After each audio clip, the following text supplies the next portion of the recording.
whenever you think I'm going to be, you're implying you're not there. You're now at day 1 of it versus day, year 10 of it, right? Achievers always look at victims and say, your limited belief is I can't. Achievers' limited belief is I'm going to. Because you're either on the treadmill or you're not.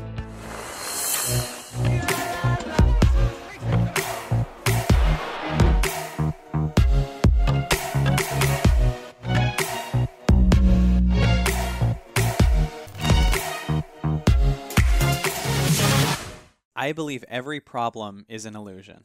And I believe that every time we get in our head, you're probably recording me right now, but I believe that every time we get in our head about something, we're under an illusion. The story's in our head. And so whenever I have any problem in that moment, I actually think it's life or death, like whether it's someone saying something about me or, oh, this gig might not happen or whatever. And so every time I have that, a question Michael Beckwith taught me to ask is, what is trying to emerge out of me that I've never been before, but I actually am? Are you recording this? Because this is cool if you want this. Yeah.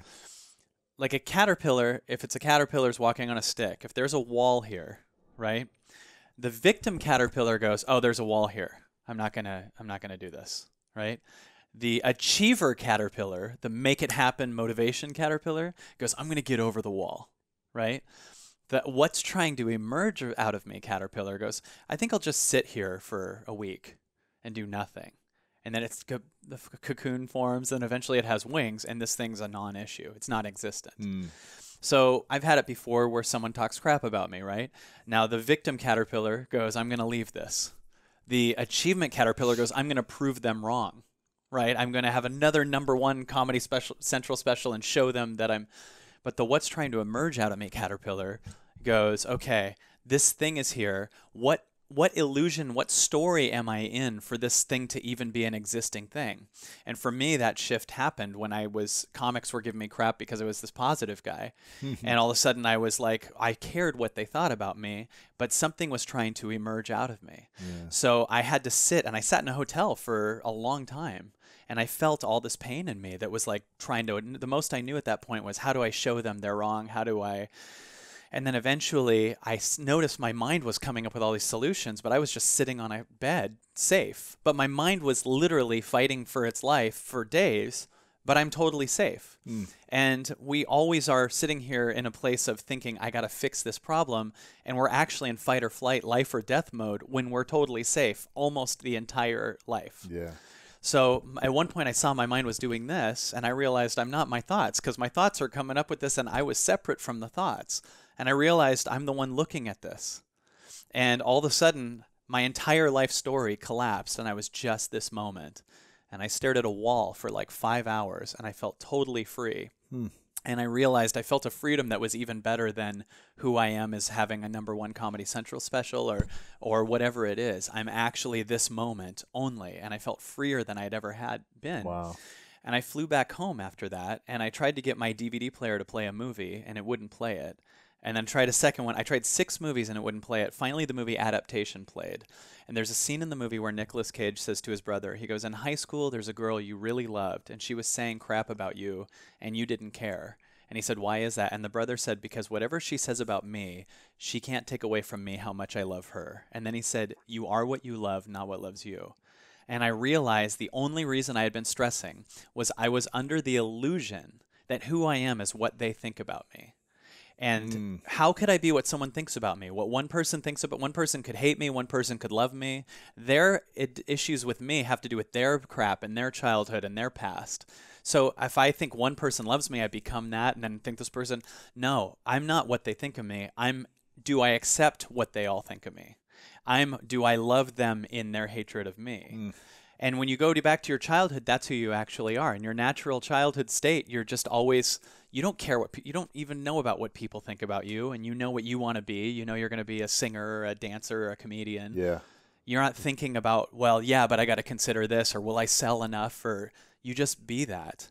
And then society turns us into a consumer. So what our natural, when I was under the fear of what these people thought about me, I was under the illusion that who I was what they thought about me. And that was my caterpillar moment. And so every time I have any issue at all, I asked myself what Michael Beckwith said is, what's trying to emerge out of me? So I'm excited with every time I have a conflict because I always know that only a story is scared. Only an old identification is scared. Only, like, if someone's talking crap about me, that's only affects me because I think who I am is my reputation. But if I get to I'm just this moment, then I can handle the lightness or the darkness of everything that everyone else thinks. And then I can do bigger things because I'm more in alignment with the entire world versus I'm this zone. I don't know if that makes sense. Of course, yeah. But so, yeah. Wow, man. Wow. Well, we'll start it off there. I didn't realize we'd start in mid. We will start it off there. You're here with Kyle Cease. Exactly. The most attractive, powerful. Well, welcome everyone to the School of Greatness podcast. We've got Kyle Cease in the house. Thank you so much for being here, man. I'm excited for this and for that intro, which we'll keep in. I'm honored to be with you. Yeah, I'm very excited about this. And I think before we just had about like an hour and a half conversation about many things you're going through, other things that we're excited about in life, similarities, mutual friends, things like that. But I found out about you on Facebook, a Facebook video that you were promoting a while ago, or one of your videos that went viral. And you've got a book out right now that my friend Michelle is publishing from Simon & Schuster, and it's called I Hope I Screw This Up, How Falling in Love with Your Fears Can Change the World. And I'm telling you guys, go get this book right now. It's going to be life-changing for you. Thank you. You were a comedian for 20 years, is that right? Or on the comedy circuit? Yeah, I started when I was 12, actually. 12. I was oblivious to the idea that I couldn't do it. You know, when we're kids, we just start. I started doing it before nerves existed in me. You know, That's good. I hadn't learned yet life isn't that easy. And so I started doing comedy. And I remember one thing that was so funny when I was like 15 years old. I remember thinking I was working clubs. And I remember thinking 15, 16, around there. In LA or where? In Seattle. I grew up in Seattle. I actually started doing it in second grade. My teacher told me during class that if I'd be quiet, she'd give me 5 minutes at the end of the week to do whatever I wanted. And at the time, my uncle was the prop man for the famous 80s comedian Gallagher, who was the guy that smashed the watermelons. He was like a Carrot Top of the 80s. So I would do his act, which I didn't get. So with a Southern accent, I'd talk about like sex and taxes with a Southern accent to kids in elementary school. Second graders, yeah. Yeah. And, but people always said, one day you're going to be a comedian. And even that felt too distant for me. It was like, I got mad. I'd be like, I'm famous now. Like in junior high, people would be like, one day we're going to see you on TV. And I would go, I'm in the yearbook and I'm featured in the local paper as this. And whenever you think I'm going to be, you're implying you're not there. You're now at day one of it versus day, year 10 of it. Right. So I was enjoying. So you're saying I am this now. I'm not going to be this. Yeah. I'm going to, achievers always look at victims and say, your limited belief is I can't. Achievers' limited belief is I'm going to. Because you're either on the treadmill or you're not.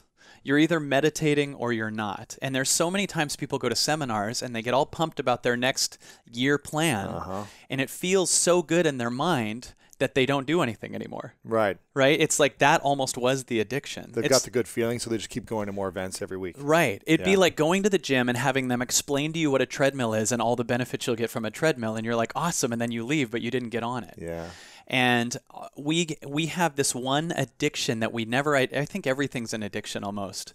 We think it's alcohol or drugs, but it's also worrying. It's controlling other people. It's happiness is addiction.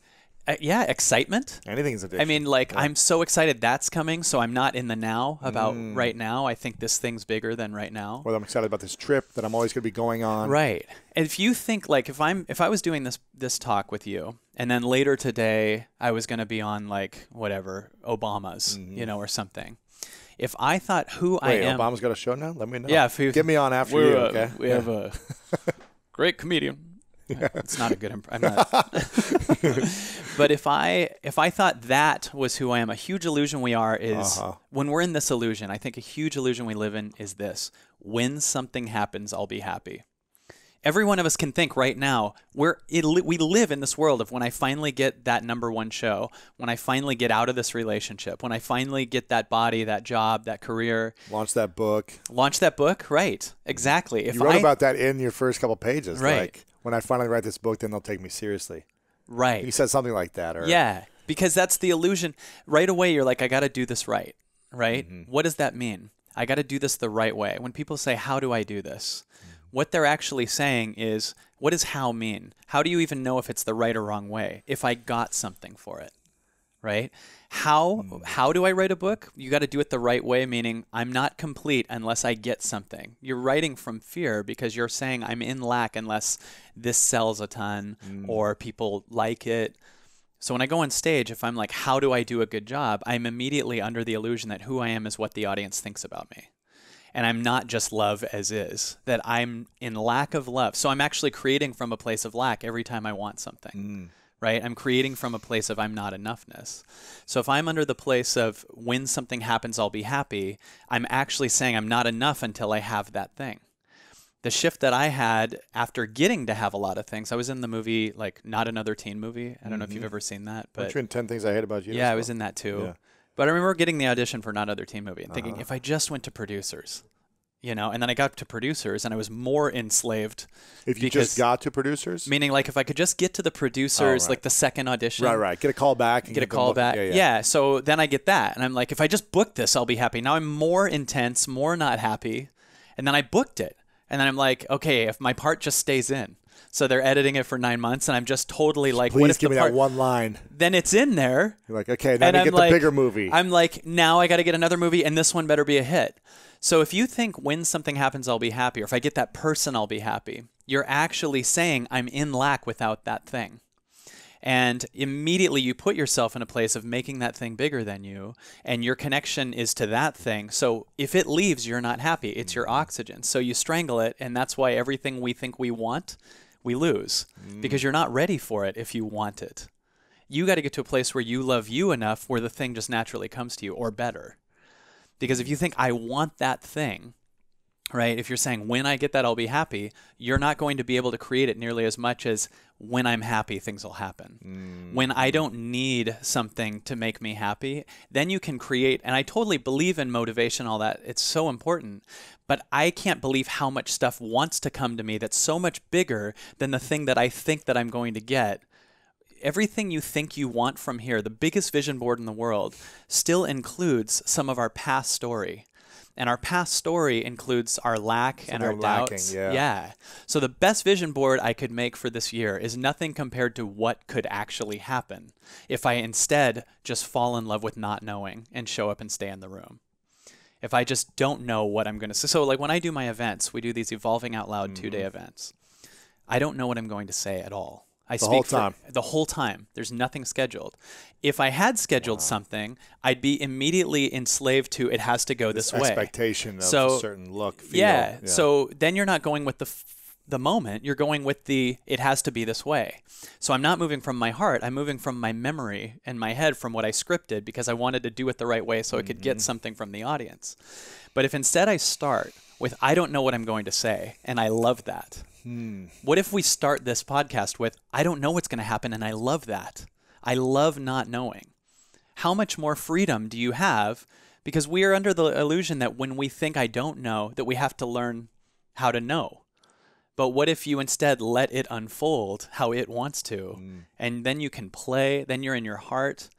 Immediately you're not stuck in it has to be a certain way. And then everything that happens is perfect. Yeah. I'm aligned to that, but I also think it's good for us to have a vision of what we want too. Totally. Right? As opposed to like, we'll just see how this book unfolds and I'll just start writing and whatever happens, happens. Totally. I think you have to have a vision of like, well, my intention is to impact and inspire people with words. Now, what if by doing that, the vision shows up versus aiming it? In other words, like, it's just a thought. Yeah. Because what my vision is still here, but it's about my connection to myself. Right. And then everything that I create outside of it is a byproduct of that. True. Right? So the vision's still there. The vision is I want to connect to myself. But if my vision is I want 1 million of these to sell. Yep. Okay. What if inside I could have created something that could have made 1 billion of these sell? But I'm sitting here going, it's got to be 1 million. And so I'm already on a track of this way versus me just going, what could I just create now? And you just create stuff like you're planting gardens all over the place. So do you think we shouldn't have goals at all? I think intention is cooler than goals. I definitely think goals are important. But a goal is, I want to make this thing happen, right? An intention is different. An intention is, I'm going to align with playing and still have a direction. Like, I'm not like accidentally working at a fast food place. Right. You know what I mean? Yeah. You're doing something you love. Right. And the real way I do this is actually, I just ask myself, this might sound crazy, but it's really cool. I ask myself, what in my life feels light and expands my body, and what feels heavy? Okay? Everything in my life that feels heavy, unless it's something I have to have, like if I have a kid or something, right? If it feels heavy, that's a different thing. So, for instance, we have two voices in our body, I really believe. The first voice says something that's just a feeling, and it'll just tell you the next step. So the voice shows up and it goes something like, what if I just leave this company, right? You're working for a company, you're not fulfilled at. The voice shows up, what if we just leave this? It can't tell you why, because you've never done it, but it feels kind of expansive. It feels good, and that feeling is a preview. It's saying, when you leave this, you'll always feel this way, right? So you can feel that, and we have this voice all day. It's the voice that says, I'm going to go to Italy, or I want to just write a book, or what if I start a band, or what if I ask that person out, or leave this company? So there's this first voice that goes, what if we do that? And you can feel it in your body. It feels crazy, right? And then a second voice shows up that we've learned to listen to, that's a small voice in here, but it's louder. And it goes, yeah, and it comes up with the stupidest reason why we shouldn't. So it goes, what if we leave this company? Yeah, but if we do, we can't go to the Cheesecake Factory party next Thursday. Or not get that bonus. Right. Yeah. And the first voice goes, dude, if you'd learn to listen to me, I can't tell you this because I want you to move based on faith. But if you would learn to listen to me, you'll own all the Cheesecake Factories in a month, and you can make them all vegan if you want. Right. And the second voice is like, yeah, but they got those Thai lettuce wraps. Those Anyone who's ever stayed good. in a relationship too long because they know eventually both of you are going camping know what I'm talking about. You go, I want to break up with this person, but Thanksgiving's coming, so I guess I'll hate them until Thanksgiving and stay in hell until Christmas. And then what's the next one? Valentine's Day. And I Valentine's can't Day. break up before then. Right. And then I'm in routine because summer's coming, and Right. So what I've discovered is that the goal or the idea unfolds itself the more I align with my body. So when I do something that excites me, just taking the next step, like a GPS doesn't tell you all the directions, right? It just says, here's the next thing to do. So the way I like to work, that has seemed to work really well, is to go with trusting the moment and trusting that that feeling that says, I'm going to put you in your body, if you move into your body, that means you just let go of some of your old story. Because you can feel when you're in your head, it's right here, right? But if you move into something that feels like an opportunity and you say yes to it, immediately, can I give you an example? Yeah. I'm totally talking so much right now, but I'm just excited to be with you. You're the guest, man. It's your show. That's right. It's your show. I'm like, hey, do you mind if I tell you a story on the thing? I don't want to hear myself myself talk. That's why I brought you on. Well, here, let's make it look that I'm letting you talk evenly. Thanks. Thanks for giving me permission. Do you have any questions?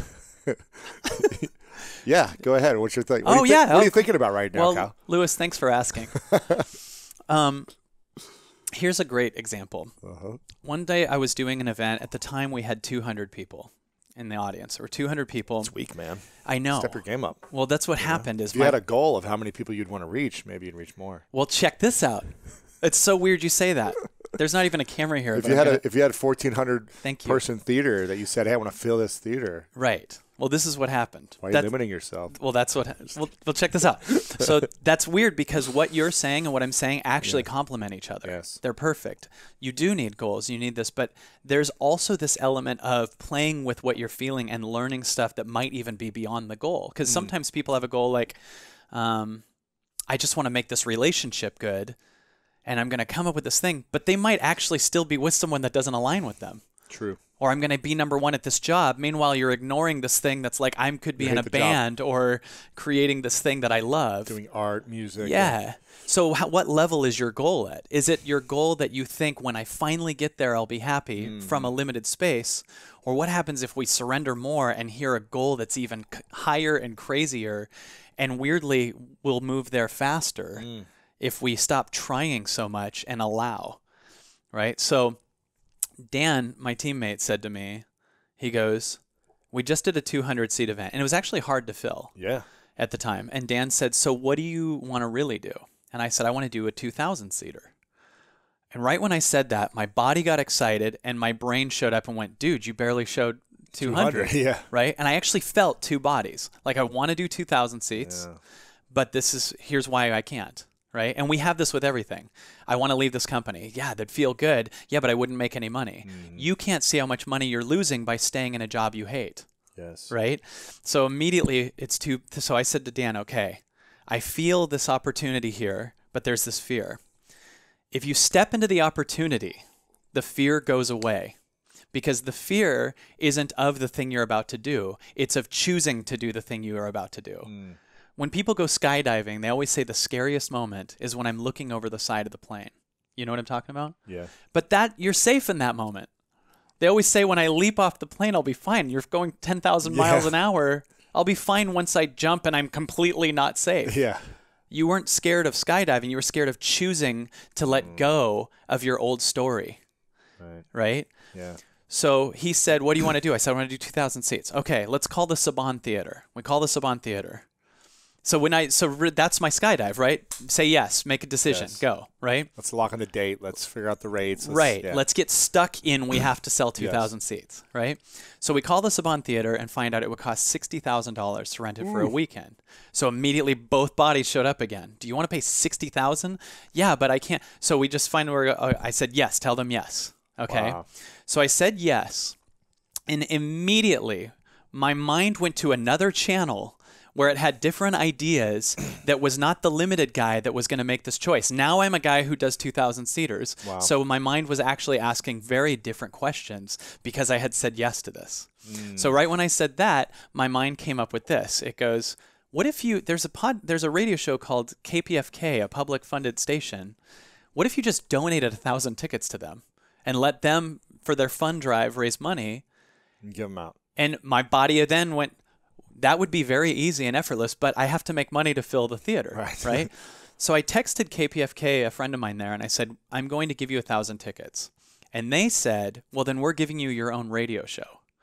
I didn't realize this feeling was including a bunch of stuff that I didn't know about.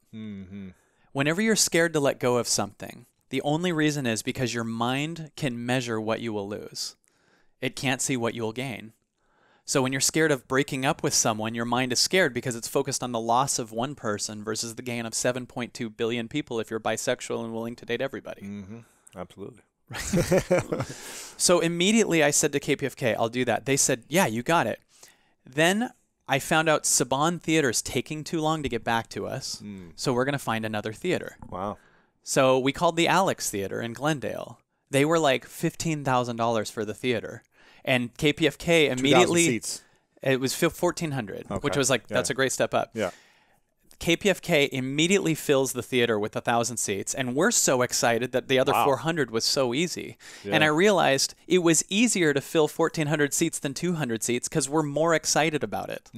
And the higher excitement you are, the more you don't see how it won't work. Right. When you're in a good mood, you can make anything work. Yeah. You know when you fall in love with someone and you make anything work, you could be like, oh, you hate cherries? I love cherries. Right. Oh, great, I'll just eat them and you don't. Or we both like cherries. Like everything fits. Yeah. Right? So when you're in a good mood, you don't see how it won't work. And when you do something that excites you, you immediately put yourself into a good mood. It's almost like going to channel 100. Channel 2 is still available in the room, but you only see what you're tuned to. Right? Yeah. So when he said, what do you want to do? There's a speaker named Bashar that says that, who I like a lot. He's cool. But Dan said to me, what do you want to do? And my body came up with all these reasons why I can't. The old story couldn't, not me. And whenever you're scared to let go of something, you're not scared of letting go of that thing. You're scared of letting go of your old story that got love for being in that limitation. And you'll realize that who you are is just this moment. And this moment doesn't have problems. There's stories that show up. You might go, I'm scared, I'm whatever. But you'll realize it's your past story that got love for being scared. Yeah. It's scared, not you. So you might go, so what I have people do at our events is I have them go, they say whatever their fear is and follow it with, and I love that. Because it's not your fear that's bothering you, it's your resistance to the fear. right? Give me an example. So, what are you afraid of? What are you afraid of the most right now in your life? Anything in particular? Yes. As we do this more and more, what's this? Put yourself out there more. As we put yourself out there more. Build a bigger audience and speak more. Yeah, what I think one thing is what people think of you, how people perceive themselves in you. Like there's all kinds of different stuff like that, right? So if there's anything in particular that you're scared of, like I'm scared that I won't be enough. I'm scared you'll realize that the fear is inside you. It's not outside you, right? And the reason it's there is because we're in resistance to the fear. So if you say, I'm totally nervous and I love that, immediately you free yourself because you become the space that's looking at the nerves versus the nerves itself. So you mean you're separating yourself from it? Right. You're like looking at the nervousness as opposed to it being you? Yeah. So what's something you're scared of?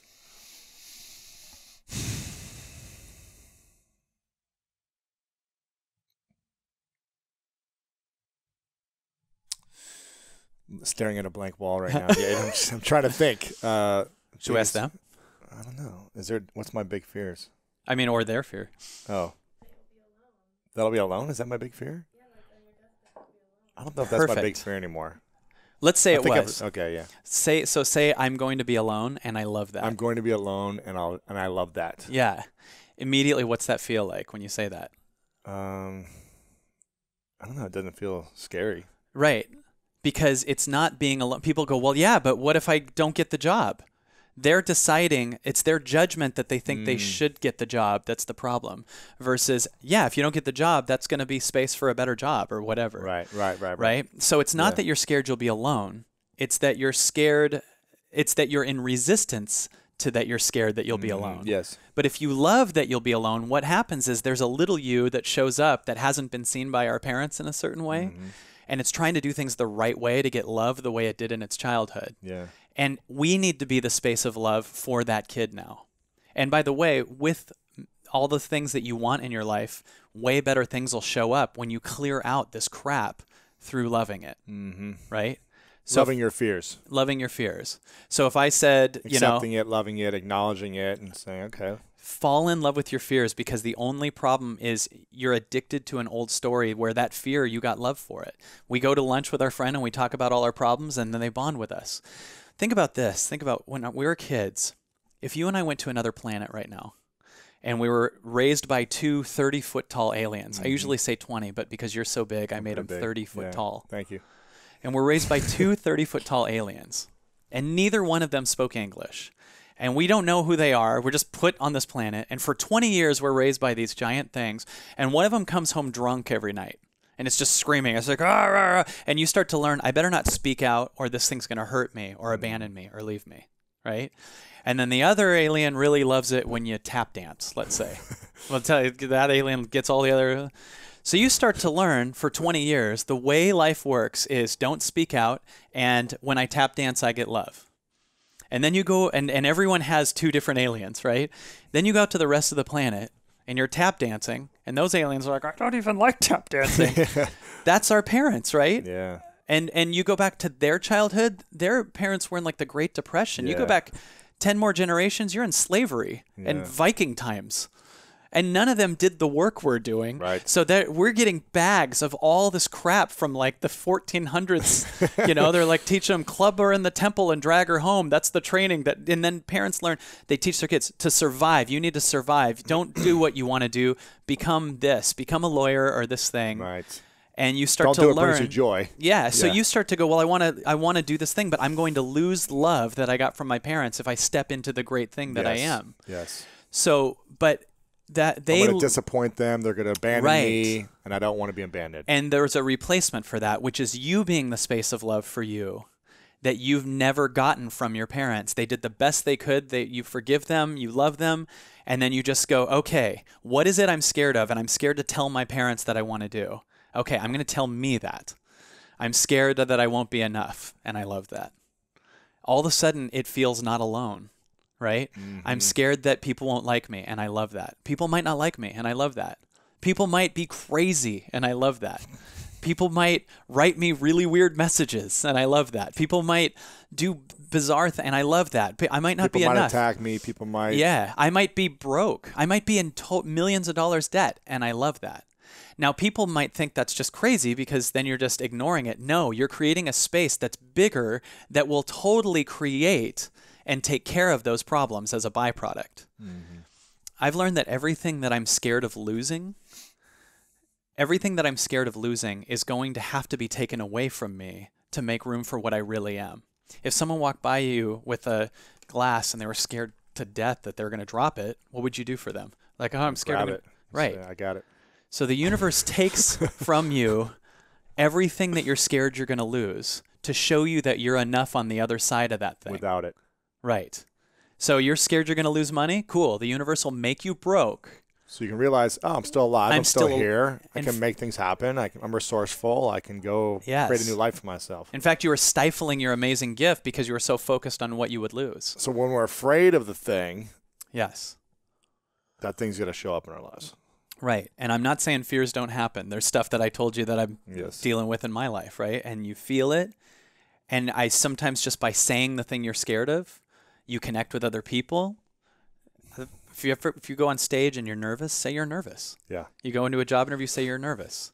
The boss knows exactly what nerves feel like and connects with you, right? Mm-hmm. So that's our job, is to access this part of us that really is good at creating, that really knows what it wants so much more than our mind knows. So I totally believe in goals.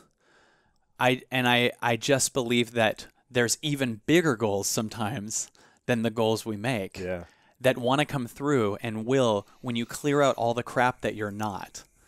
So have you ever had it where you want to write a blog and you try and you can't? You're trying to get the right blog? Yeah. Have you ever had it also where a blog shows up in you and just writes you? Yeah. I like to live in that second place. Yeah, me too. Right? It just comes out. Yeah. Can't stop the flow. It's just like the greatest ideas ever. Yeah. There's so many things that we want to create and want to be created through us. An apple tree just wants to make apples. It's not sitting here going, how many apples will I sell? You know, what if people don't like apples? Mm-hmm. That pear tree already is making those. Is this too close? Right.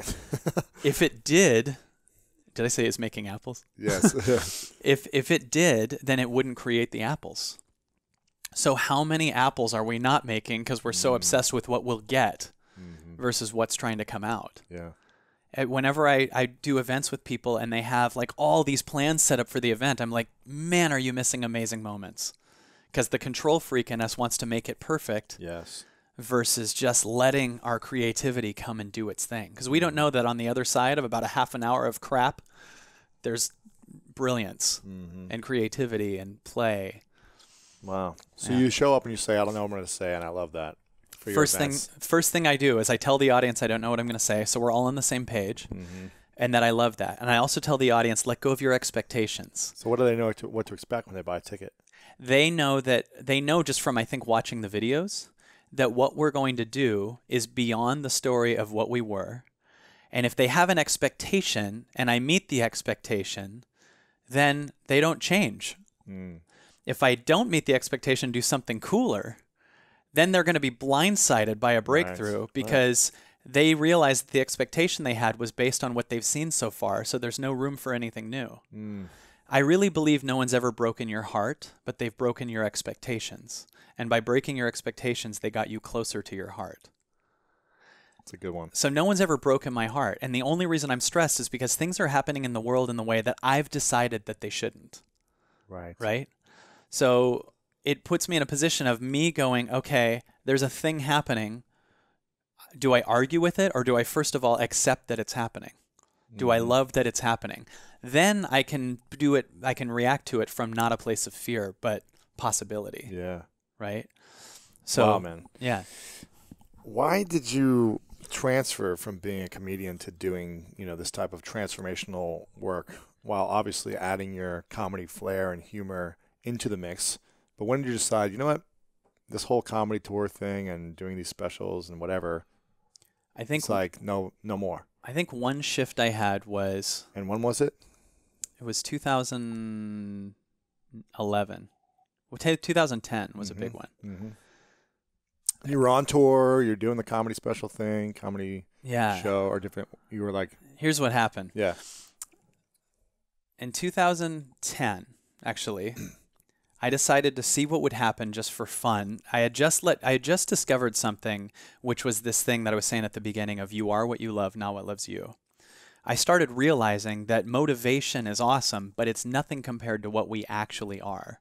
In other words, we're like helium balloons that are always trying to go up, but it's always caught on something that doesn't matter, like who's in the office or what the football team did.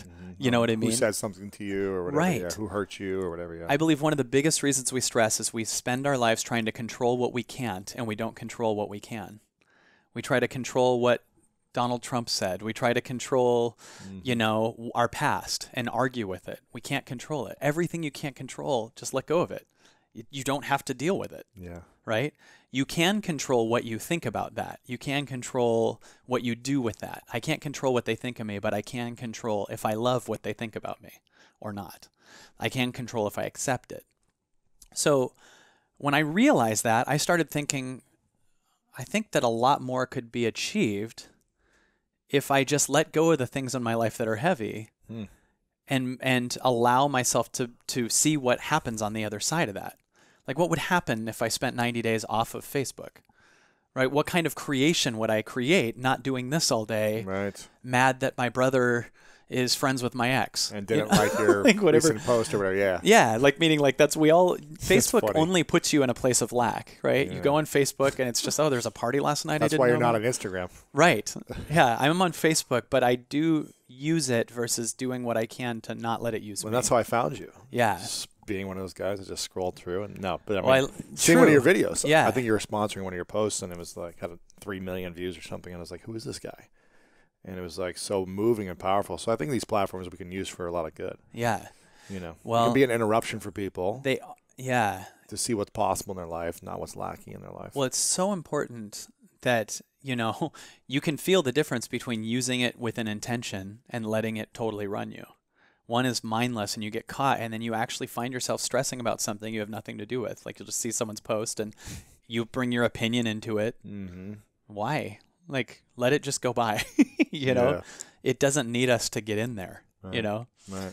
So I, at one point, wanted to know, at first I want to know what would happen if I went 90 days raw vegan. Wow. Might sound crazy, but it was a calling that I wanted to feel. Sure. So I said, what would happen if I only ate raw vegan food for 90 days? And to make sure I did it, to get on the island and burn the boats, as Tony would say, yes. I said, I'm going to make sure that I do this by, if I eat one cooked thing or one non-vegan thing, I'll give away $10,000. That's big. That was my way of, sure. If I'm 2 weeks in and someone walks by with a free cookie, it's a $10,000 cookie. So I'm leveraged to not do it. Mm-hmm. So the first 3 weeks went by and I just wanted all this food. Like I just felt like crap, Of course. You're like, this sucks. Why'd I do this? Yeah. About a month into it, someone walked by with a hot dog and all I smelled was chemicals and metal that a month ago would have tasted good. Yes. But my taste buds changed and I started thinking, what else does this imply? So I kept going and I started discovering, like, if I can change that and now cooked bad food doesn't feel like a part of me anymore. I've been away from it enough that it actually feels like it's over here, right? Mm-hmm. What else is a part of me that feels a little bit heavy that I could let go of? So I said, okay, no dating for a while. And then I was like, no Facebook. Yeah. Oh my God. I didn't realize when I was dating how much of my time so much energy you're spending all day like planning to time, money, energy, stress to do a thing at night. So dumb. Like all day you're like cleaning the house. Yeah. Like you're planning everything. Yes. You're in strategy from 10 a.m. for this one goal that is such a funny goal compared to what we are capable of, right? Crazy. So I was like, okay, no dating for a while. Oh my God. I suddenly had all day. And then I was energy and creativity and and then the clarity focus. Of how heavy Facebook was. It was like a rocket that's now up and now the weights are so obvious versus they were all the same. Now it's like, get rid of Facebook, clump, faster, right? Yeah. So I started feeling amazing because I was connecting to me and not the collective consciousness of the victim mentality of the world. I was suddenly someone that all day I would have inspired ideas and would be like, do this, and these ideas would come through and they'd be amazing, right? So then I felt out of nowhere at this new elevated connection, stand-up comedy is not my highest me. It's not, I did it. That was my dream, and I did it, and I completed it. And at the height of my comedy career, we were doing a documentary, and I looked into the camera, and I said on camera, I'm officially done doing comedy clubs on the road. And right when I said that, we have this moment on tape, and I'm not making a claim about this or saying anything magical, but 3 auditions showed up into my phone that minute. It was almost, it felt like I made space for it, and now there's something new, because the audition showed up at a time I wouldn't have been in town. Like, okay, like acting auditions or something? Yeah. Yeah. So it was like creating room. It's like, how could you find the love of your life while you're with someone you don't want to be with? It's like, get out of there, create a space where you connect to you, make you the love of your life, and then you'll find someone who made them the love of their life, and you won't be 2 addictions that are connecting to each other, stopping each other from feeling who you actually are, right? So I started letting go of that. I let go of Facebook, let go of these things, and I said, I'm done doing comedy clubs on the road. The next week, I would have been on the road doing a comedy club at some strip mall that I didn't want to do anymore. And instead, I'm now a dude that doesn't even have to do that. There was a different alignment where I started seeing, I'm awesome. Like, I loved that, but there's even cooler here, right? And we don't know that that's available the second we let go of the heavy thing. Yeah. And right when I felt that, my mind was not there to come up with why things won't work anymore. It was just possibility, right? So I just was like, well, what if I combine comedy and transformation? And my mind a little bit was like, well, no one's ever done that. And my soul went, no one's ever done that. The reason you think you can't is the reason you have to. I'd love to, but I have a kid. That's the reason you have to. You have to show your kid they can do it too. I'd love to, but I don't make money. Yeah, because you're not doing the thing. I'd love to do that, but I don't have time. I know. You're almost out of time. Go. Right? Like, every reason you think you can't is the reason you have to. So I said, no one's ever done that. Like, I have my own field, comedy and transformation, right? So I was like, what would happen if I combined that? So immediately I got excited, and my friend came over and filmed me. I made 500 videos for different colleges that I had performed stand-up at. I aimed it at the lecture circuit. And I said, I made 500 videos that week. My name's Kyle Cease. This is for Diane Johnson at North Idaho University. Way. My name's Kyle Cease. I'm a comic that performed at your school. I'd love to do the lecture circuit. Now, that week... So you were doing the comedy circuit, and you said you'd like to do the speaking circuit. I want to do the speaking circuit, but I'll make it funny. That week, I could have been at a comedy club making $3,000 to $5,000, right? Sitting next to a Walmart all day waiting to go do the show, the Chuckle Hut in Michigan. Not to knock it, so serves a purpose, but at this point, it was not my highest excitement anymore. Yeah, and you'd done it for a decade or something at this time. Right. Yeah. And who would I be if I'm ignoring that there's a higher excitement in here? I couldn't make a goal from this place at that point. I had to just listen, right? But then the goal did show up where it was like, what would happen if I made 500 videos for the people that booked the colleges? Now, that week, I didn't make any money because I wasn't doing a comedy club. And all my comedy friends gave me crap about it. They said, you could be touring right now, but you're just making all these videos for free. And then right after that, 100 of the colleges called me to do their school. No way. At like almost $10,000 a pop. Wow. So immediately, like, almost $1 million comes in. Crazy. And I only fly out and do one night. I say exactly what I want to say. Bounce. And I fly home. And they fly you business class and Yeah, well, it's also like but it's also I had no idea that was on the other side of letting go of this heavy thing. So now I'm getting booked all of a sudden everywhere. And a thing that you were really, really good at. Right. This is the challenge. I find people, the hardest challenge is when, man, I'm in a really, really, really good relationship. I've got a really, really, really good job. Like, I'm making unbelievable money, and it's like a good work, but it's not exactly what they want. Right.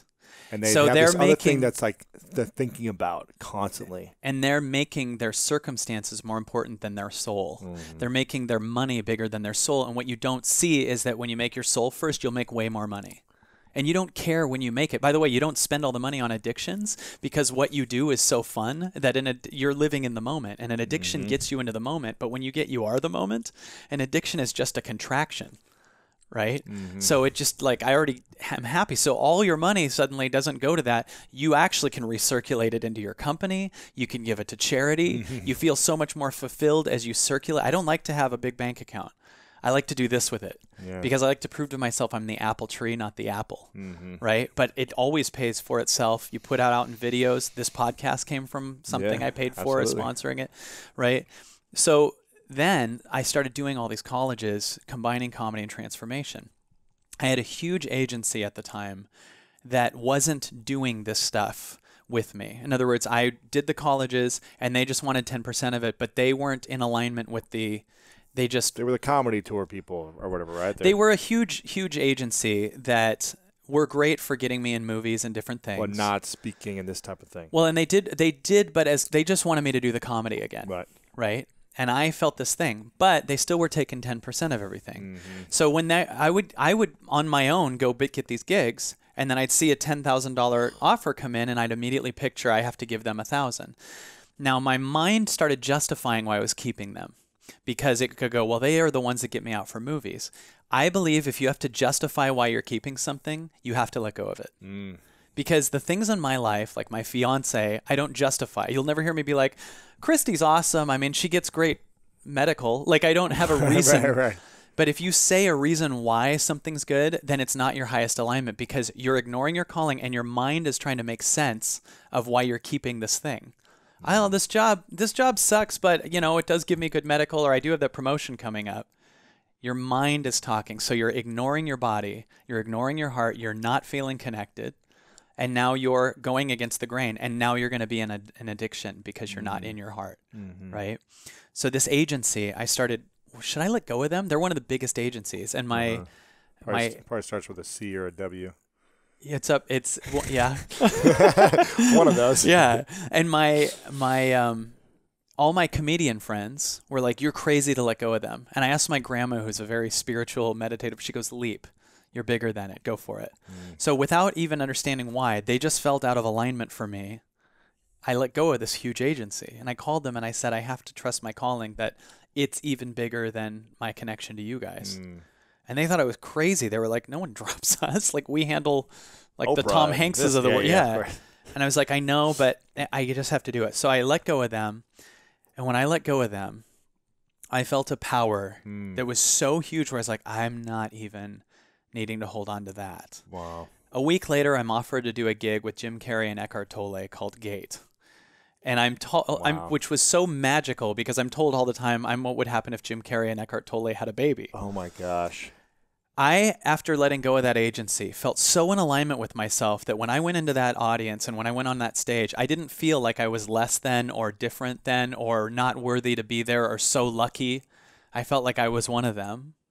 And I didn't know what I was going to say, but I go on stage and I say, out of nowhere, I see Jim and Eckhart, and I go, this is so weird because I'm told all the time what would happen if Jim Carrey and Eckhart Tolle had a baby. Wow. And I said, I don't know if you guys are thinking about together, that. And I said, I know you're not thinking about that, Eckhart, because it's a thought, and I know you don't have those. And then I said, some of you guys might think that joke's offensive, but it's in the past, so Eckhart doesn't even know about it. And the crowd turned into the Apollo. I mean, it was like 2,000 people going nuts. And then check this out.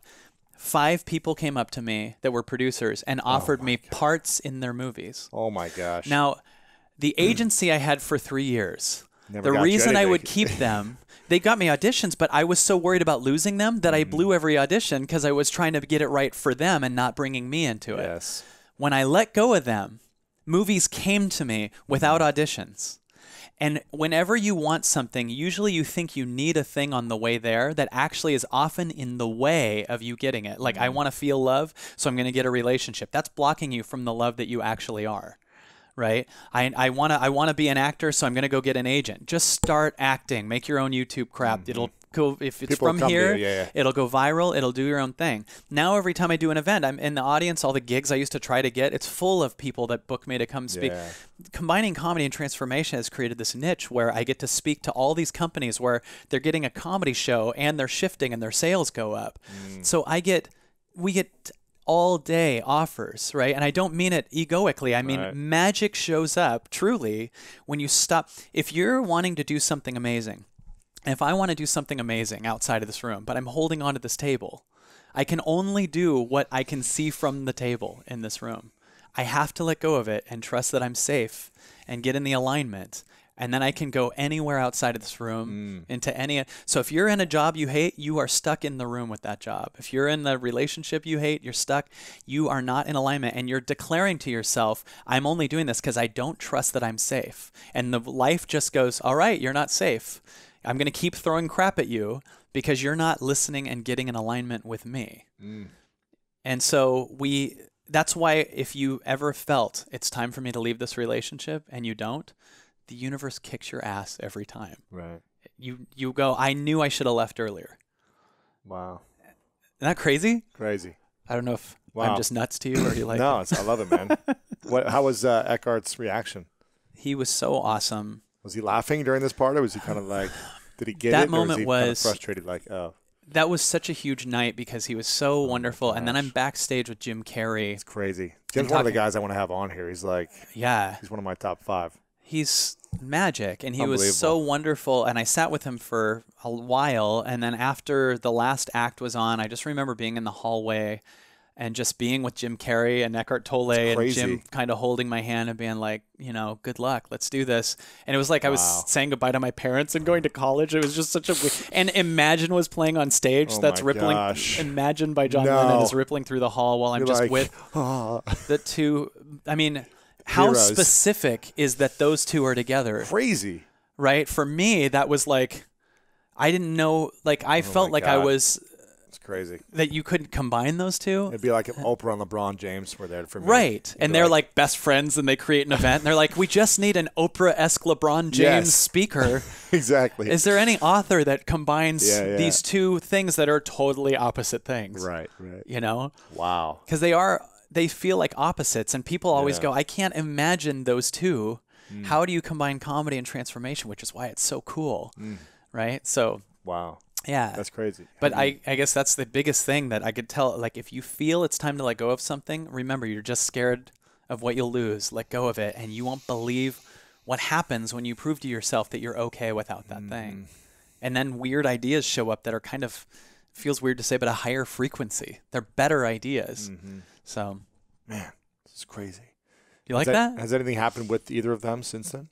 I mean, I think I spoke at another gate, and I mean, not much. I know that someone said they bumped into Jim Carrey, and he said he loved what I'm doing. Oh, that's nice. I was told, but what's really been cool about this is the revelation, and this is what I was going through that I told you about. I think the revelation that I don't need anything outside to do this, and I went through a stage recently where I think I've been really enjoying kind of secluding myself and connecting to that thing. And now, because I have that connection, I really can start bringing those things in. Like, I'm honored to be with you. Thanks. And I'm glad you're here. Yeah. And my friend Glenn Morshower is an amazing speaker, and Michael Beckwith and James Mallon and all these people are dear friends of mine. And I'm just so, it sounds so corny, but I'm just so lucky and so thankful and so excited to show people that they all have it. Like, this isn't a magic thing that I have. It's available in every person. So when you come to our events, people shift right away because they start letting go of their old story or their belief about it and falling in love with their fears and playing more. And in that play, they come up with a faster, more effective idea that takes less effort. Because they're connecting here, and this thing can do more than here. Yeah. What do you think's been holding you back from the next level in your life, whatever that is for you? Well, this sounds really, this is weird, but I think one thing that actually helps me is challenges. Every time I have a challenge, I learn something about myself, and I expand to a level that's even bigger. Like, if someone's talking crap about me, one thing that triggers me a lot is being accused of something that I didn't do. Like, when you do this, people say, you do this event and you charge money for it, so you must be a Scientologist, or you must be a scam artist. I almost feel like everything that's for sale that doesn't help you connect to you is much more of a scam. Like, Pepsi helps you have addictions, rots your teeth, and then they put plastic in the ocean. Right. Why am I the problem? Right. You know what I mean? Like there's so many things that condition you to not know that you're enough. How about everything on TV makes you feel like you're not enough? How about the fact that the news only shows us crap all day? I always think to myself, do you know how not scared of flying we would be if they showed us the 30,000 flights a day that made it? Right. Like I think every time a plane lands, they should interrupt whatever crappy show you're watching and interview every person. How do you feel? They feel like I had a great flight. I was passed out. It was great. Yeah, you'd be like, I want to try flying. And they're like, coming up, a family that wasn't murdered. Even murderers would be like, well, if no one else is killing people, why would I? I should start some company and fix the economy. Right. But they scare you all day, and then they run Prozac commercials. It's crazy. How is that not a cult? You know what's funny? Yeah, it's true. Right? It's funny, my dad, growing up, my dad would never allow us to watch any commercials with medicine in the commercials. Right. Any type of like drug or smoking or drinking or anything, he would turn it off. Right. He didn't want us to be conditioned to watching. That's awesome. Thinking like it's okay. Yeah. So it was kind of annoying. Like he always changed the channel, but it was like, it got me conditioned. Like I don't watch it now. I turn off whenever I see a commercial. I don't really watch TV. I watch more like Netflix, but you mean like the pills that list the side effects? It's in the so commercials? hilarious, man. And it's like every commercial feels like a new pill that's like now in this beautiful stylistic journey we're on, like living this beautiful life of like. They're showing these people rock climbing and sailboarding, and you're going, like, man, I wish I had herpes. You'll have gonorrhea and this and that. Yeah, it's like, and I just turn it off because I'm so conditioned to. One, the more we believe that like we need these things, the more we're going to have them. Right. And there's just so many things, like you said, that we can let go of these thoughts, these feelings, these addictions, and free our mind and body of needing things like this. So totally. I mean, yeah, we are. You know, those commercials are hilarious, and then they actually show you in the commercial like that may cause death and anal bleeding, and you're like, yeah, but my sinuses will be clear, so it's crazy. I'll trade in death and anal bleeding. It's a brand new day. Herpes. I'm like, that's not a brand new day at all. It's every 6 months, I heard, because I have a friend that's not me. Right. You know, if it's for herpes, they should use Usher's Let It Burn. Oh, my gosh. I'd understand it. Yeah, but those commercials are crazy. And the news does it. Then at the end, they act like they were a friend the entire time. Oh, my gosh. Because they tell you the story of a cat that got stuck in a well. Oh, my gosh. Every news story ends with a cat that... I think the news is putting cats in wells. So they can scare you for 58 minutes and be like, talk about 9 lives. That's one good thing. And then they go to the scene and there's some woman stroking a greasy cat. We thought he was a goner. And it turns out he was. And then they come back and they're like, and the cat's name was Lucky. Oh, my... Sure was, Bill. And then they're stacking papers. But they have a teleprompter, so they also like have a side job with Kinko's now at the end of the news. And that to me is the craziest world, that literally at 5 or 6 o'clock, half of our country just hears all the things that are going wrong in a world where there's a lot of things going right. Yeah. And then they get scared, they feel like crap, they think they're not enough. And then the only way to get you to buy something that makes you think you're enough is to make you believe first you're not enough. So if you're not enough, it just takes Budweiser, just a little, and bikini women will surround you in a bar. Just do that. And there's just bikini. You need that because you're not enough is the belief. Mm-hmm. And if you get that you're already loved, that you can't get love from outside of you, the only thing someone outside you can do is trigger in you permission to give yourself the love that you want. That nothing outside of you, we are like breathing oxygen, thinking, how do I get that person's oxygen? Or how do I get the oxygen over at that new job? Versus getting that you're breathing and you have the oxygen or the love already, and create from there. And holy crap, will every goal you've ever had come chase you. Mm-hmm. Everything is so much bigger. So true, man. There's so much, you create magic when you come from that space. And I feel similar to you, where I feel very lucky and very blessed for all the opportunities that come my way. But I also know that like I'm coming from a place of joy and like smiling all day long. And it's like when someone's smiling all day long and like giving big hugs and just like being a great listener and being curious and being interested in other people, you're going to be interesting to those people. When you're just like, I'm so interested in you. That person's going to leave 20 minutes later from the conversation like, that was the most interesting human alive. Yeah. And I didn't have to say anything, but I just connected to their eyes and listened and smiled.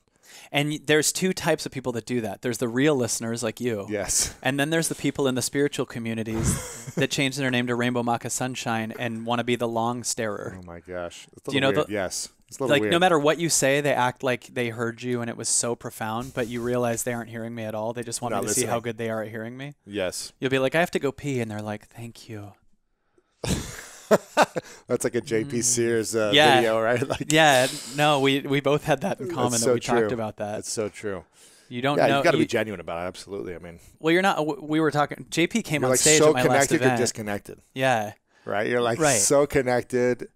But you're disconnected. We were talking about this. People that are closed but appear open, because there's a, and I don't mean to be knocking it, but there's almost a denial that doesn't even let you be with them where they really are.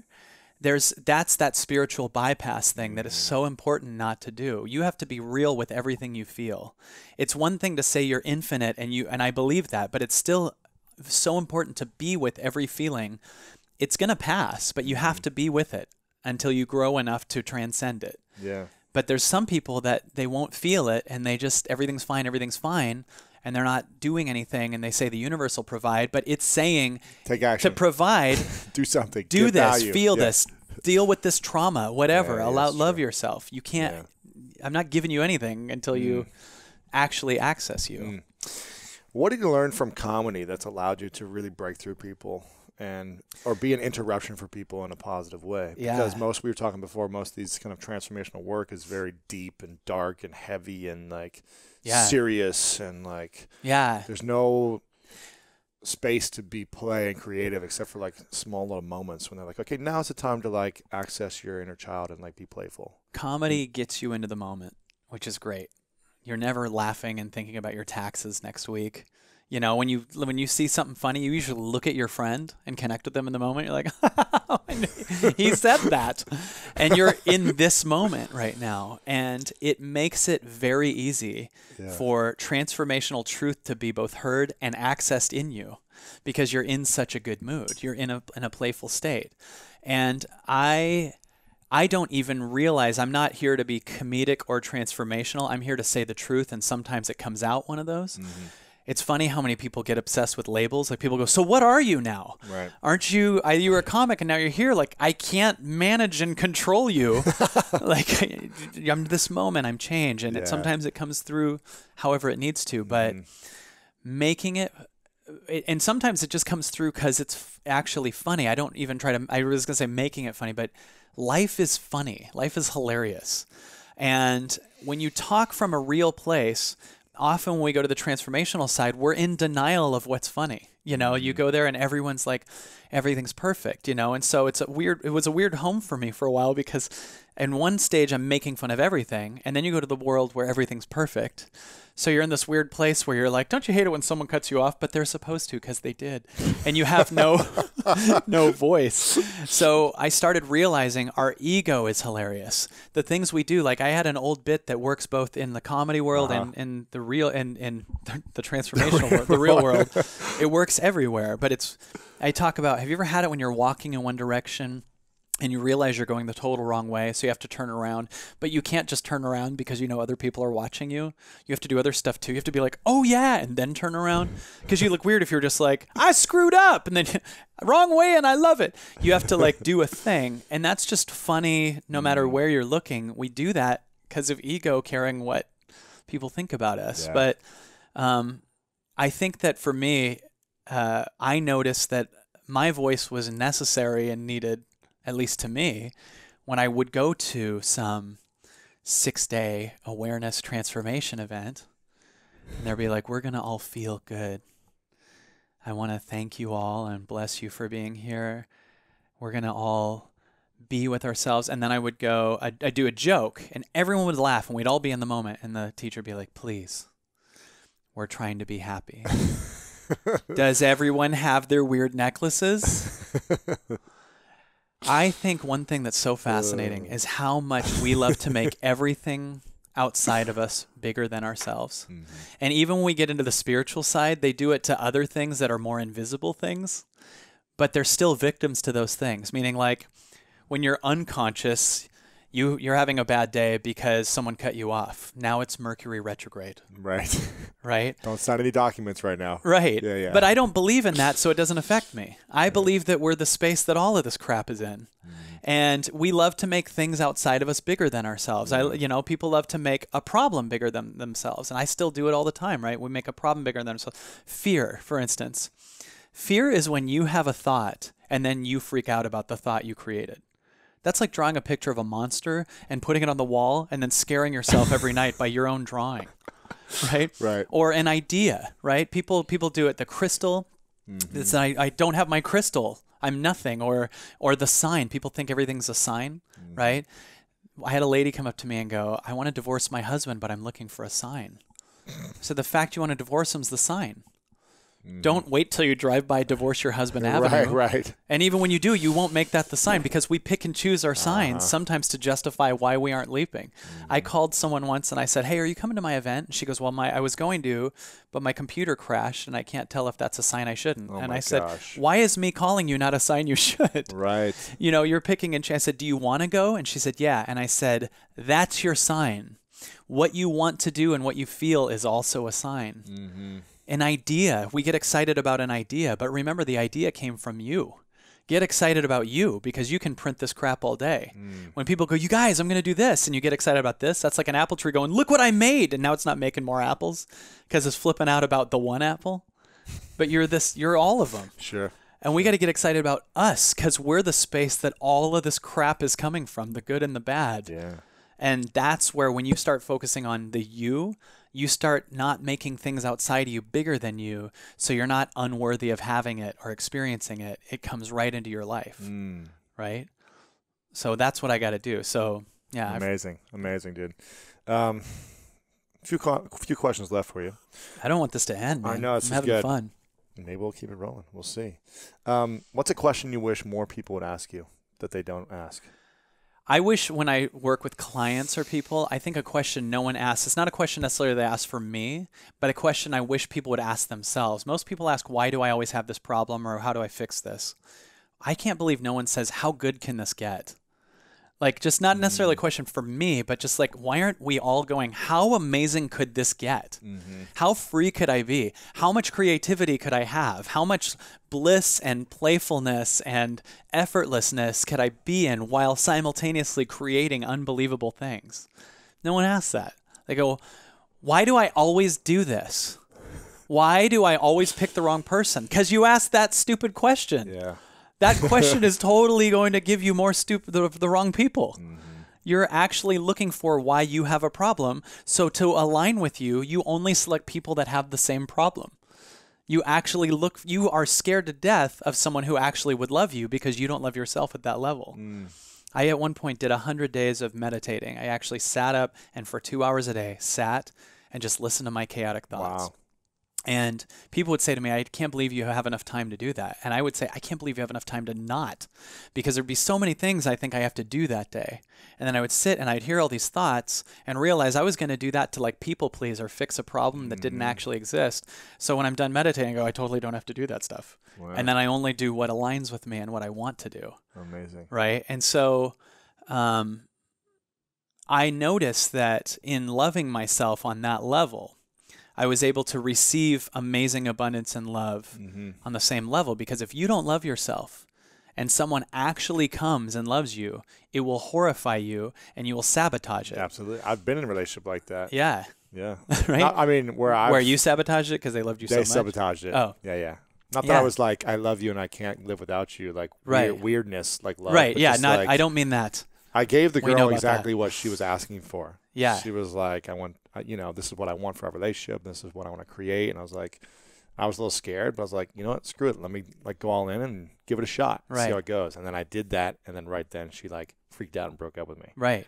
And then she was like, I'm sorry. And then like got back together. It was like a roller coaster. Like, so you got to change your what you want to I'm willing to receive. Yeah. Because that abundance is coming at us all day. Exactly. If you think who you are as your past story, like you think who you are as someone who makes $30,000 a year, and someone offers you $1 million, that's death to your old story.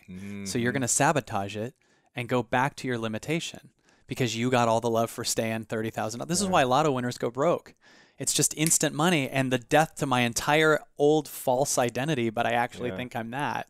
So I can't be broke with my friends and talk about being broke. I can't stay the way my parents told me life isn't that easy, So immediately I'm going to sabotage it. So this is why if we think who we are is our past story, we're not available for really amazing things because it's horrifying. So how do we open ourselves up to create abundance, true abundance, and unbelievable magic in our lives? I'll show you a couple exercises I do. Let's do it. One is for sure to love all the things that aren't working. So when people, that we were saying, one is just like, go through it. I'm confused, and I love that. Confusion, by the way, means you're making room for new ideas, right? If you're not confused, you're like that person that's trying to find the place, but you're not admitting you're lost. So you're in denial. You know, you're just driving circles around the city, and it takes finally you going, okay, I don't know, to ask someone. I think being lost is much more advanced than knowing how it's all going to go. Yeah. So the second you go, I'm lost, you ask someone. You make space for new innovation, right? So one thing is to fall in love with every part of you. I don't believe we're here just to feel good. We're here to feel. We're here to feel fully. We're here to feel I'm scared, and I love that. I'm confused, and I love that. I'm lost, and I love that. I don't know what I'm going to do, and I love that. You notice right when you say that, you were judging that you don't know what to do. People always think, when I have clarity, I'll be free. And I'm like, no, when you're free, you'll have clarity. When you love yourself, you'll have tons of clarity. Yeah. When you connect to that, you'll get guidance that'll give you step by step on what to do. Yeah. So that's one thing. And so say the thing that you're frustrated with, and then repeat, I love that afterwards. And I love that at the end. And actually getting people go, what if I don't love that? Love that you don't love that. There you go. Right? Love that it's still there, because you're trying to say it to get rid of it versus actually understanding that pain has been a pocket inside of you that could now be replaced with love.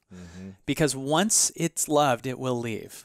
So my girlfriend dumped me, and I don't love it, but I love that. I love that I don't love it. And I love that I don't love it. Yeah. Now it's kind of, do you feel how that becomes like a floating story here versus this thing you're stuck in? Yeah. Everyone says, I hear people all the time say, I got to let go of that. Every time you say I got to let go of that, you already picked it up. Yeah. If I said I have to let go of that bottled water, now it's all we're thinking of. Yeah. Right? But now I have to let go of this. They go, I got to let go of that old relationship. You just picked it up again. Yeah, let it go. Right? What's the story of the two monks? Like in the grandma, like the woman who like asked one of the monks to like, how's it go? You know what I'm talking about? I can't remember it. There's like a woman in a car, and it's like raining out or something, and there's a puddle of water. Yes. And one of the monks, there's two monks walking down the street, and one of the monks like sees the woman struggling and like picks the lady up, puts her on her back, and like wash her across this puddle, and then drops her down. But then the lady was like arguing and frustrated and mad at the monk for something still. Right. So then the two monks go on like, they keep going, and like an hour later they're walking, and the other monk was like, I can't believe that woman was so rude to you. You were so nice to her. You carried her on your back. You took her across this thing. You got her to the other side, and then she was still upset and mad at you. I can't believe it. And he goes, why are you still carrying her? I let her go an hour ago. Yeah.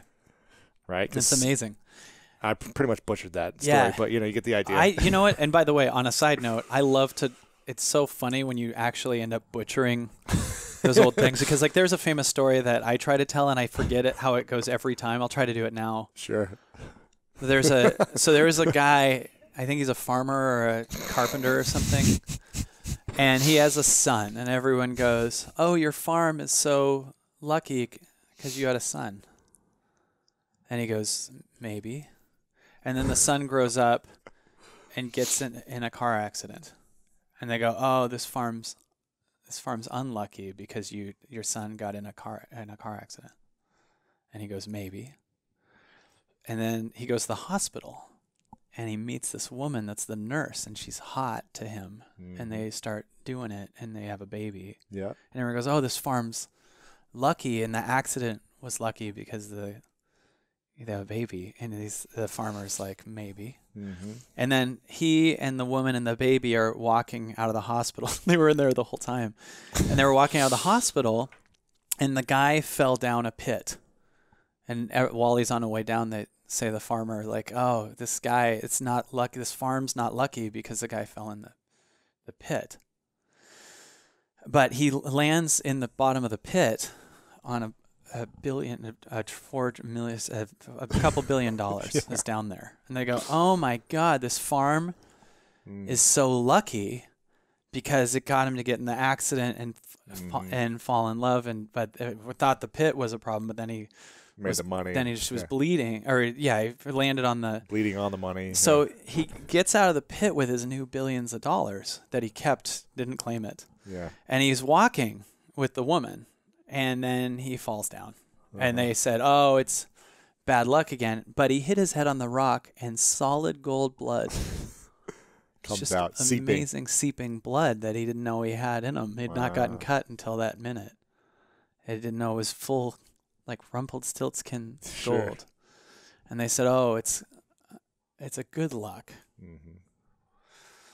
So the guy gets home and farts, and they go, "It's bad luck." They're really involved with his life. And then, but he farts more money. I don't remember the ending, but they said, so it's good. It's good. Who knew that he would fart all that money? And Eckhart totally told it to me. It's something like that. Yeah. I don't remember. I might be off on a couple of details, but the point is, don't make a meaning on something because you don't know the whole story. Wow. There you go. Because you never know if you get in a car accident, if eventually you're going to fart silver. That's true. Remember the song from preschool? When you were a kid, they'd teach you, if you get in a car accident, don't worry, you might fart silver. Oh, yes. You remember that? Yes, I do remember that one. There's a song they used to sing or after finger painting. It's so true, though. I mean, that's a great story. Thanks for sharing. Thank you. It's based on a true story. Word by word, I remember exactly that way it was told to me before. Yeah, it's yeah. But I mean, there's so many things in my life where I can relate to that story, where I thought it was like a bad moment, but actually, like getting injured playing football, professional football was my dream. Right. And I broke my wrist, and I have like a big scar here. And what came out? Just standard blood? Silver, yeah. Ah, you just had standard. Yeah, silver, yeah. Yeah, but yeah, it was a whole. No, but I mean, and so you relate to the meaning part. I relate to the meaning, not the bleeding gold stuff. I didn't fart gold nuggets. No. That's so cool, though. Yeah, it would be cool. Didn't. I mean, that proves we're all unique. It would have been cool. You're not like that guy. I'm like a unicorn, right? Yeah. Farts like rainbows. I get that a lot. Yeah. People come up to me every day and go, "Lewis is like a unicorn." Right. And I said for years, "Who's Lewis?" I said, "Whois," to save time. And they said, "You'll understand in 3 years." So I'm getting it now. There you go. Exactly. That's so cool they said that. No, but the meaning, though, there's darkness.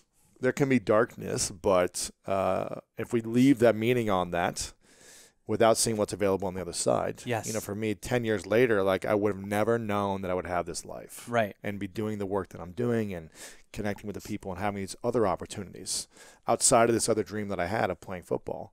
But getting injured and being unlucky that I broke my wrist or whatever really created something magical in its place. And we're so lucky for that. I mean, that helps me to get this out and do what I do and feel supported, and it helps millions of people. I mean, that's really amazing. Yeah. Yeah. Truly, I'm thankful for you, man. I appreciate it. That you chose that, because everything is not, I mean, you are proof, and I'm trying to embody the proof, hopefully, that it's not your circumstance, it's what you do with it. And the best question that I'd said at the beginning was Michael Beckwith's question: what's trying to emerge out of you that you've never been before? What are you trying to become? And that injury was creating a situation where you were trying to emerge into a place that was trying to emerge out of that, that you would be doing this and on Ellen and helping people and millions of books and New York Times bestseller. And, that was trying to emerge. Yeah. Right. But in the moment, you're under such an illusion. Oh, I'm broke. So most people say, why me? The next one is, how can I? The third one is, what's trying to emerge? Right? What am I supposed to be or learn or do that I've never been? I'm supposed to learn patience. I'm supposed to learn compassion. I'm supposed to learn creativity. I'm supposed to learn letting go, Yeah. All those lessons came out of Milo. Absolutely. Yeah. Man. This is good stuff. I'm liking this a lot. It's fun, brother. I really hope people appreciate this and are finding a lot of value to this. And if you guys, I would love for you guys to share this out right now. If you haven't shared this, just click on the podcast app and click on share for social media, because I think this will resonate with a lot of people. Here's a question for you. How many people are on the planet right now? I think it's 7.3, 7.4. Really? Billion, not just Right. 7.3 people. Yeah. Like a half a baby person. Or something. Yeah. Got it. Is a half a baby 0.3? I don't know. That's what, Einstein said. A 3 foot tall person? I don't know. Okay. Yeah, something like that. Because everyone's 9 feet. Exactly. Right. Yeah.